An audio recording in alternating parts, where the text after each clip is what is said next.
America, Israel અને Iran વચ્ચેની યુદ્ધ પરિસ્થિતિથી ડાંગમાં પણ ડોમેસ્ટિક ગેસ સિલિન્ડર મેળવવા લોકો મુશ્કેલીમાં મુકાયા। આહવામાં આવેલી ગેસ એજન્સીઓ પર ગ્રાહકોની લાંબી લાઈનો લાગી। કેવાયસી અને ઓટીપી ફરજિયાત કરવામાં આવતા ગ્રાહકો તેમજ એજન્સી સંચાલકો બંને માટે મુશ્કેલી વધી ગઈ છે।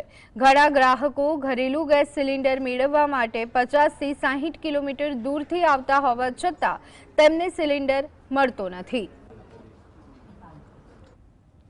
કોમર્શિયલમાં તો અમોને અમારા ઓફિસથી જાણ કરવામાં આવેલ છે કે તમારે કોમર્શિયલના ઓર્ડર જ પ્લેસ નથી કરવાના, એટલે ફર્ધર જ્યાં સુધી અમને કોઈ મેલ નહીં આવે ત્યાં સુધી કોમર્શિયલ સિલિન્ડર અમારે ત્યાંથી રિલીઝ જ નહીં થશે પ્લાન્ટમાંથી।